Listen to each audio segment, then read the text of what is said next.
तला साहब नई फाइल है। The audit of Kareem Limited is in progress. The audit team has requested you to advise on the following issues.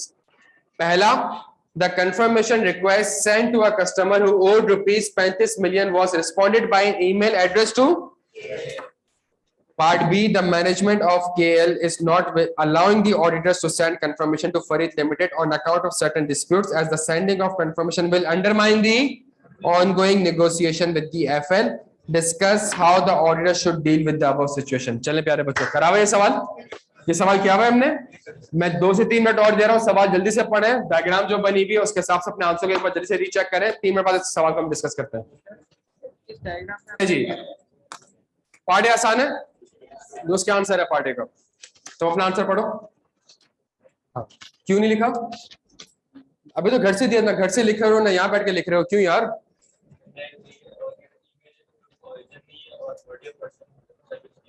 हाँ,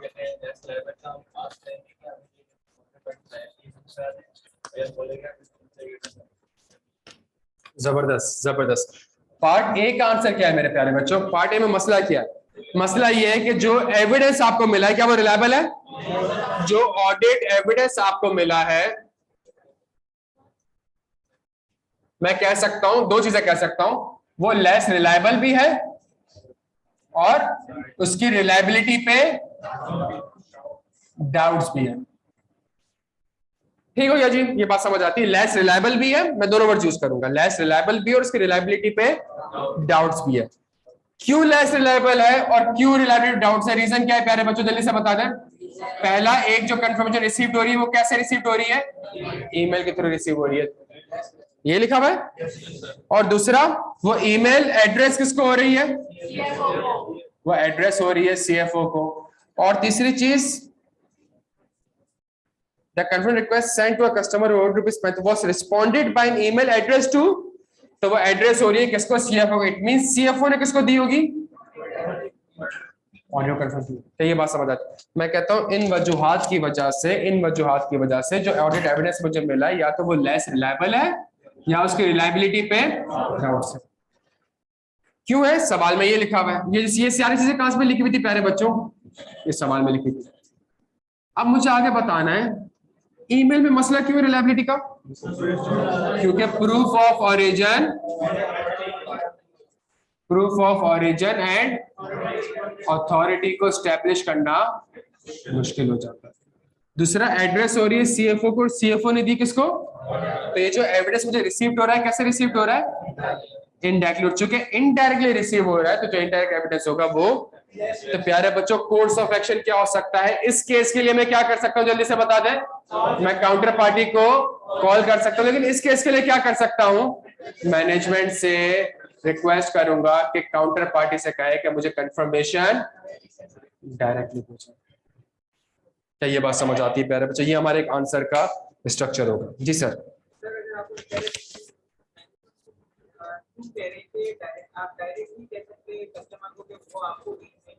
आप direct भी कह सकते हो, बट आइडियल तरीका ये है, वो कस्टमर हमारे बाप का नहीं है ना, वो मैनेजमेंट का है। आप समझिएगा, मतलब एक मैनेजमेंट का कस्टमर है। आप सोचे आप एक कंपनी को ऑडिट कर रहे हैं और एकेडी उसका कस्टमर है, आप एकेडी को कॉल करें, हाँ भाई कंफर्मेशन डायरेक्टली भिजवाओ, या आप आरिफ अभी को कॉल करें कि हाँ जी कंफर्मेशन। तो एथिकली ये होता है कि आप जिस कंपनी को ऑडिट कर रहे हैं आप उसको कहेंगे कि जी आप सामने वाले से रिक्वेस्ट करें, लेकिन आप डायरेक्टली भी कर सकते हैं, कोई मसला वाली बात नहीं है इसमें। दोनों चीजें हो सकती है। द पॉइंट इज कि भाई मुद्दा क्या है, मुझे डायरेक्टली रिसीव हो जाए, आपने डायरेक्टली जाना है, बस वो मैटर नहीं करता। डन हो गया प्यारे बच्चों? डन हो गया। अच्छा, इस सवाल आंसर समझ आता है?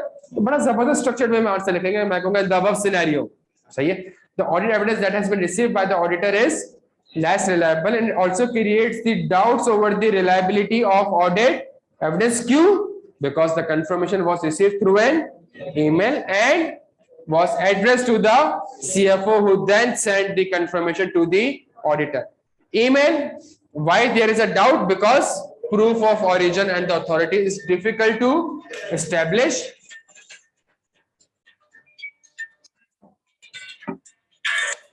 Hello. Therefore, it creates doubts over the reliability. Q, because the confirmation was not received directly by the auditor. Management से request करूंगा कि मुझे directly। सवाल सेंस बनता है। पार्ट ए का आंसर आप लोगों ने बहुत अच्छा करा, और एक रीजन उसका ये था कि इन सवालों की हमने प्रैक्टिस भी बहुत करी। अनफॉर्चुनेटली पार्ट बी में आप लोग कोलैप्स करें यार, क्यों? ये पार्ट बी तो ज्यादा आसान था, पार्ट ए मुश्किल था। पार्ट ए में ड्राफ्टिंग मुश्किल थी, पार्ट बी तो बड़ा आसान पॉइंट था यार। हाँ जी प्यारे बच्चों, पार्ट बी क्या था? जल्दी छेती छेती। ये वाला लिख दे पक्का। अच्छा हम ये वाला लिख देते हैं आंसर। आजा हम मैनेजमेंट से इंक्वायर करेंगे रीजन, सीक ऑडिट एविडेंस, और अपने रिस्क असेसमेंट को क्या करेंगे? उसके against nature, timing and extent of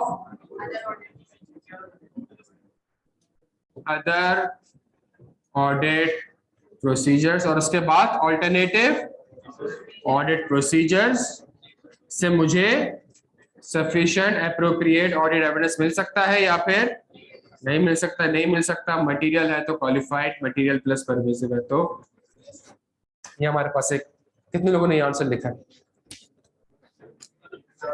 ऐसे सिंपल एक सवाल पूछ रहा हूँ, कितने? नहीं लानते खाएंगे तो पास करेंगे, सही है। कितने लोगों ने ये आंसर लिखा है? सही लिखा है, सही लिखा है, वो सही है। वो एक दो वर्ड हम ऐड कर देंगे। हमें स्ट्रक्चर अभी मैंने पूरा तो नहीं लिखा ना मैंने। प्यारे बच्चों हमेशा याद रखिएगा, हमेशा याद रखिएगा, जब वो सवाल इसने आपसे ये पूछा है कि मैनेजमेंट आपको कंफर्मेशन भेजने नहीं दे रही, या सवाल में उसने आपसे ये पूछा है कि मैनेजमेंट आपको कंफर्मेशन भेजने नहीं दे रही, या क्या लिखा है? वो क्यों नहीं भेजने दे रही? क्योंकि डिस्प्यूट चल रहा है। सुनिएगा मेरी बात को, सामने वाले कस्टमर से क्या चल रहा है? मैं मैनेजमेंट से इंक्वायर करूंगा, रीजन चले, ये आपने लिख दिया, ऑल्दो रीजन ऑलरेडी दिया हुआ था, लेकिन फिर भी लिख देना है कि आपको बता दें यार कि मुझे पता है, सही है। और आगे लिख दे inquire reason which is that is ongoing. आपने आगे लिखा। अच्छा पहले तो प्रेजेंटेशन का मसला आपने पूरा आंसर एक पैराग्राफ में कर दिया, क्यों भाई? अलग अलग पॉइंट्स है ना यार, inquire, seek audit evidence, risk assessment, revise procedure, इनको सारा कुछ बुलेट पॉइंट में बताया ना। ऑल्टरनेटिव ऑडिट प्रोसीजर आपने सारा का सारा, और आप यकीन करें एक पैराग्राफ में आप करेंगे ना, वो कभी भी दिखेगा नहीं कि 5 नंबर का आपने लिखा है कि नहीं लिखा। इसी सेम चीज को अगर आप एक प्रेजेंटेशन लेंगे, पहला पैराग्राफ फिर बुलेट्स, आपने पहला पॉइंट कम्युनिकेट करा, तो फेस पे देख के पता चल जाएगा यार ऐसे 4-5 पॉइंट्स कम्युनिकेट कर दिए। क्या यहाँ तक बात समझ आती है दोस्त? तो आपने कहना था ये पहला पॉइंट था, ये आपका दूसरा पॉइंट था, ये तीसरा पॉइंट था, ये चौथा पॉइंट था, ये आपका 5वां पॉइंट था, और फिर ये आपकी रिपोर्टिंग इम्प्लीकेशन था। सही, यहाँ तक बात समझ आती है? सी कितने लोगों ने लिखा सी ऑब्टेन ऑडिट एविडेंस? कितने लोगों ने लिखा? जिन्होंने, बाकी ने नहीं लिखा। लिखा कितने लोगों ने लिखा है यार ये? अच्छा यहाँ गलती कर रहे हैं आप। आपने सीक ऑडिट एविडेंस क्या करना है?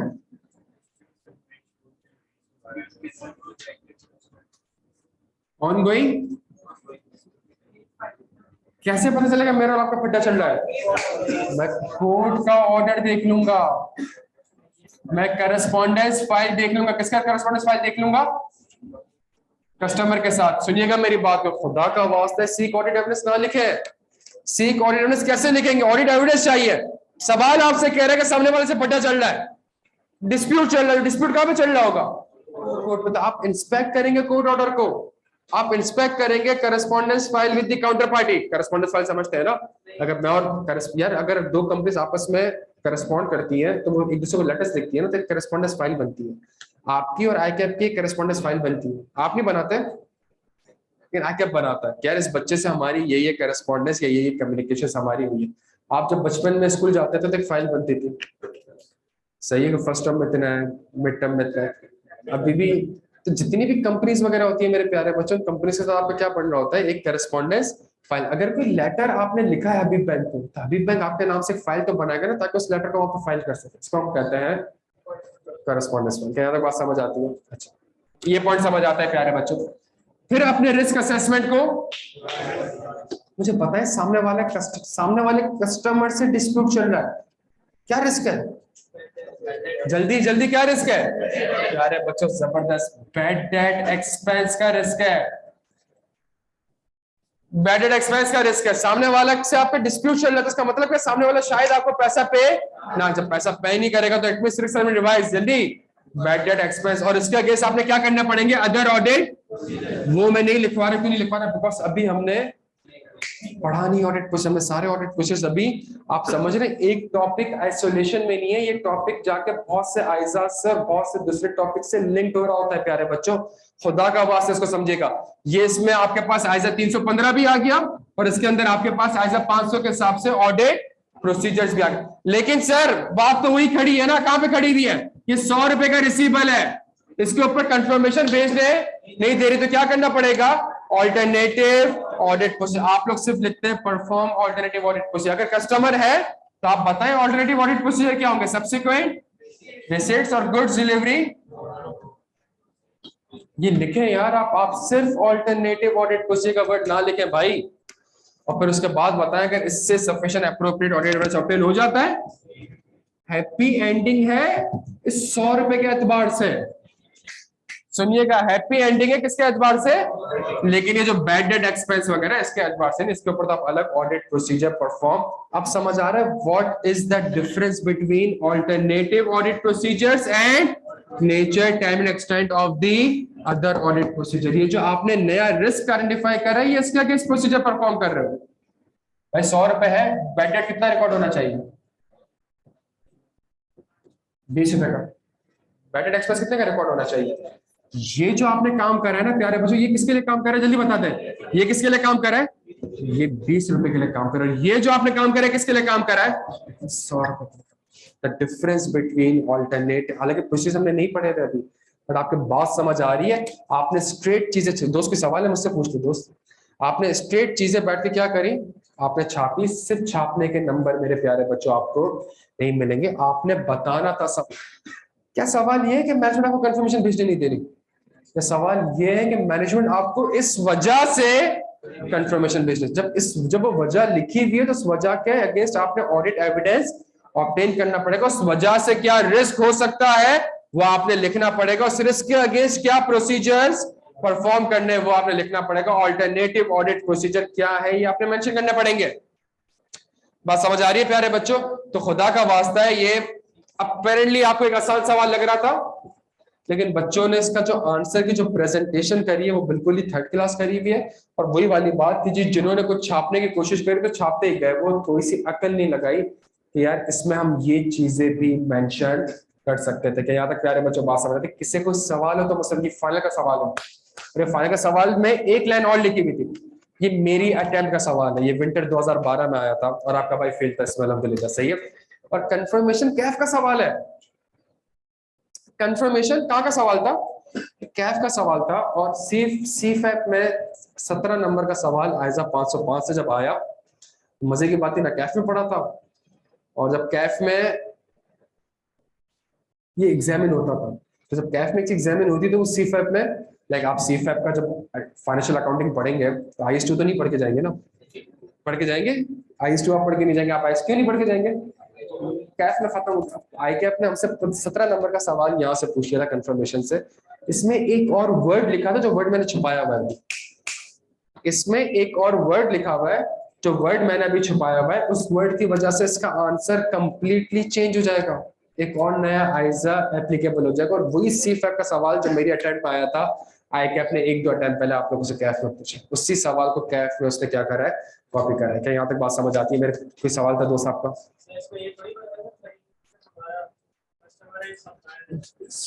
अगेन मैं आपको एक बात बता रहा हूँ, मैंने सिर्फ समझाने के लिए आपको करा है कि आपने अपने आंसर में ये चीजें लिखी। कॉमन अगर उसको उसने नहीं बताया हुआ तो आप लिख देंगे जी अगर ये कस्टमर है मेरा तो मैं इसके साथ, सॉरी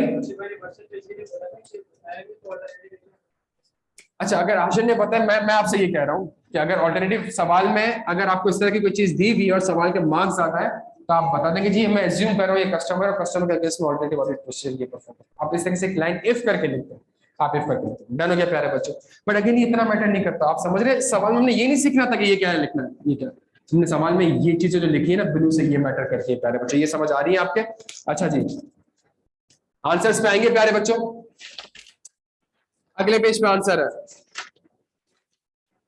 सबसे लास्ट पेज पे आंसर है प्यारे बच्चों। सब आ गए? हम पहले ईमेल वाले का आंसर पढ़ लें और फिर आप अपने आंसर से कंपेयर भी करिएगा। There is the doubt over the reliability of the confirmation received. Therefore, it may not be considered as the reliable/appropriate due to the और जो फॉलोइंग रीजन है प्यारे बच्चों, ये कहां से लिखी हुई है? सवाल से, और सवाल की इंफॉर्मेशन को मैंने उस फ्लो चार्ट से कनेक्ट कर दिया। The confirmation has not been received directly by the audit because it is addressed to the who has forwarded the email to the audit team. The CFO has forwarded the email, therefore there may be a risk that the email may have been altered. Confirmation received through the email, therefore proof of origin and the authority of the respondent is difficult to establish. Auditor shall request management to ask client to send the confirmation directly to the auditor. उसमें plus लिखते हैं call the counterparty। सही है, email वाले चीज के लिए आप लिखते हैं call the counterparty। बिल्कुल, आप ये कर देंगे। एक सेंटेंस हो गया। पार्ट बी का answer, auditor shall seek audit evidence as to their validity and reasonableness such as correspondence file with the customer. आगे लिखे इसमें एक और प्रोसीजर, कौन सा प्रोसीजर? जल्दी लिखे, कौन सा procedure? Inspection of court order. Evaluate the, हाँ जी क्या हो गया? Evaluate the implication of the management refusal on the risk of material. कौन सा रिस्क लग रहा है आपको? प्रोविजन फॉर, आप देख रहे हैं मैंने ब्रैकेट में एक लाइन लिख दी है, provision for doubtful debt including the risk of fraud and the nature, time and extent of the other audit। ये जो other audit procedure है किसके लिए है? ये 100 रुपए के लिए कि 20 रुपए के लिए? 20 रुपए के लिए प्यारे बच्चों। जो बैड डेट एक्सपेंस का रिस्क आपने आइडेंटिफाई करा है, उस रिस्क के अगेंस्ट आपको अदर ऑडिट प्रोसीजर्स परफॉर्म करने पड़ेंगे। Perform the alternative audit procedure to obtain relevant and reliable audit evidence such as subsequent receipts and inspection of invoice and JDN. If the auditor concludes that the management refusal to allow the auditor to send confirmation is unreasonable, or the auditor is unable to obtain relevant and reliable audit evidence from alternative audit procedure, the auditor shall also determine the application on the audit opinion as it is the scope limitation if the impact is material qualified, if the impact is material and pervasive disclaimer। प्यारे बच्चों, क्या यहाँ तक आपको बात समझ आती है मेरे प्यारे बच्चों? ये समझ आ, इस आंसर को मैं गौर से देखूं। जब भी आईकेप इस तरीके का सवाल पूछता है, बच्चा नॉर्मली क्या करता है? उसको छाप के आ जाता है। सिर्फ छाप के नहीं आना। अब फर्क समझ आया आपको between alternative audit procedure and the nature, timing and extent of the other audit procedure. दोस्त क्लियर हम सारे यहाँ पे? तो इसके जो हमने सवाल किया था, इसका आंसर भी हमने यहाँ पे एक डिस्कस कर लिया। ये गंदी राइटिंग है, प्रेजेंटेशन आपको क्या मिल गई है? हैंडआउट में मिल गई है। जो ब्लैक से लिखा हुआ है ये आइजा 505 में लिखा हुआ था, जो ब्लू से लिखा हुआ है वो आपने सिनेरियो को थोड़ी सी इज्जत देनी। जो ब्लैक से लिखा हुआ है तो हैंडआउट में लिखा हुआ था, ये जो ब्लू से लिखा है ये क्या चीज लिखी है? ये सिनेरियो को मैंने थोड़ी सी इज्जत दी है। सही है, तभी हम इसको इवैल्यूएट कर सकते। डन हो गया प्यारे बच्चों यहाँ पे? अच्छा जी, 5 मिनट फिर इंशाल्लाह क्लास ऑफ।